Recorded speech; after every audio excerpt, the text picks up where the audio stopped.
Have you ever heard of a hotel so twisted, so diabolical, that checking in meant you might never check out?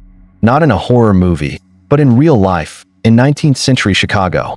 This is the story of America's first infamous serial killer and the architectural nightmare he built, a place that would later be dubbed the Murder Castle. His name was Herman Webster Mudgett, but the world would come to know him as Dr. Henry Howard Holmes, or H. Holmes.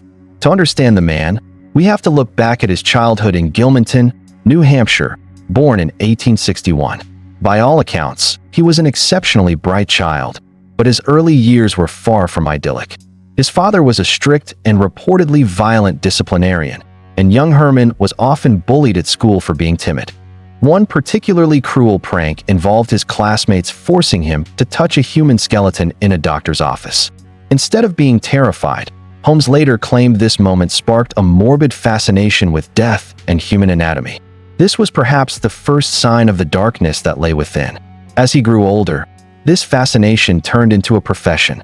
He enrolled in the University of Michigan's Department of Medicine and Surgery.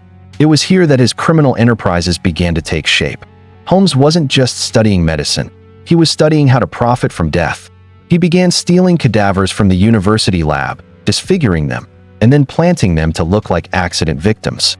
He would then take out insurance policies on these fictitious people and collect the payouts. This was his introduction to fraud, a skill he would master and use to fund his future horrors.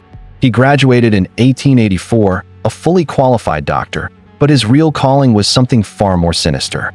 After a series of scams and failed business ventures across several states, he landed in Chicago in 1886. He changed his name to H. Holmes to evade those he'd swindled in the past. It was in the Englewood neighborhood that he found his stage. He took a job at a drugstore owned by a woman named Elizabeth S. Holton. Holmes was charming, intelligent, and persuasive. Soon after, Mr. Holton died, and Elizabeth mysteriously vanished. Holmes told inquiring neighbors that she had moved to California. With the owners gone, Holmes took complete control of the drugstore and the empty lot across the street. This lot would become the foundation for his infamous Murder Castle. With the 1893 World's Columbian Exposition coming to Chicago, Holmes saw a golden opportunity. He designed a 3-story, block-long building, ostensibly a hotel for the influx of tourists. He called it the World's Fair Hotel. But this was no ordinary hotel. Holmes constantly hired and fired construction crews, so no one but him understood the building's true, terrifying layout. The upper floors were a labyrinth of over 100 rooms. Many were windowless, soundproof chambers. Some were connected by secret passageways and staircases that led to nowhere.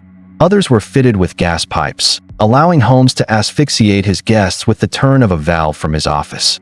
There were trapdoors in the floors and chutes that led directly to the basement. And the basement was his personal laboratory and disposal site. It was a chamber of horrors equipped with a dissecting table, a crematorium, and pits of quicklime and acid. Here, Holmes would process the bodies of his victims. He would strip them of their flesh, articulate their skeletons, and then sell them to medical schools. For Holmes, murder wasn't just a compulsion, it was a business. He preyed on a variety of people, young women he employed, lovers he seduced with promises of marriage, and unsuspecting hotel guests. He was a master manipulator, using his charisma to lure them into his web. Many of his victims were wealthy women whom he would swindle out of their fortunes before ending their lives. So how did this reign of terror finally come to an end? It wasn't the murders in the castle that did him in, but another one of his insurance scams. Holmes had a longtime criminal associate named Benjamin Pitzel. Together, they concocted a plan to fake Pitzel's death to collect a $10,000 insurance policy. The plan was for Pitzel to use a substitute cadaver. But Holmes had other ideas. He killed Pitzel for real, collected the insurance money himself, and then went after Pitzel's family. He convinced Pitzel's unsuspecting wife that her husband was in hiding and that she should entrust their 3 children, Alice, Nellie, and Howard, to his care. What followed was a horrifying journey across the northern United States and into Canada. Holmes traveled with the children, all while lying to their mother about their whereabouts. The tragic end came when he murdered all 3 of them. Meanwhile, a Pinkerton detective named Frank Geyer was relentlessly pursuing Holmes, hired by the insurance company that was growing suspicious. Geyer painstakingly traced Holmes's path, uncovering the tragic fate of the Pitzel children. The discovery of the children's bodies turned the manhunt for a fraudster into a desperate search for a cold-blooded killer.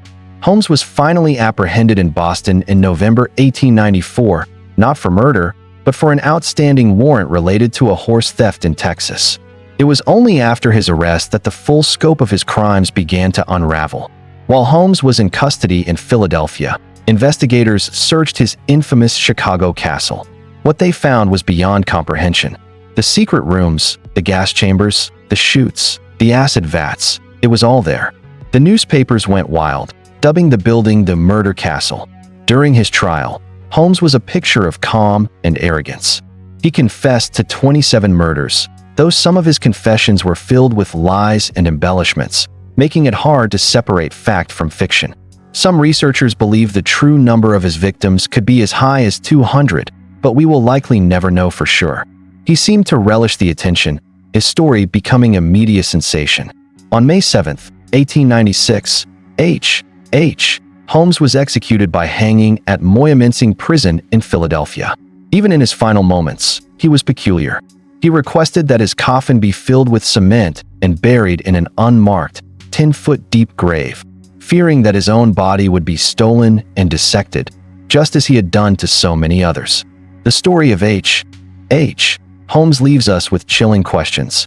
How could one man be capable of such calculated evil? How did he get away with it for so long?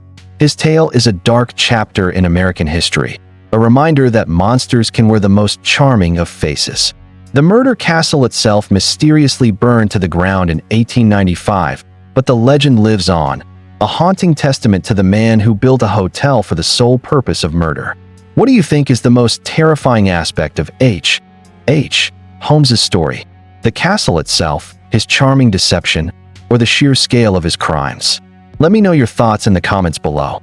And if you're fascinated by the darker side of history, make sure to subscribe and hit that notification bell, because we have many more chilling stories to explore together.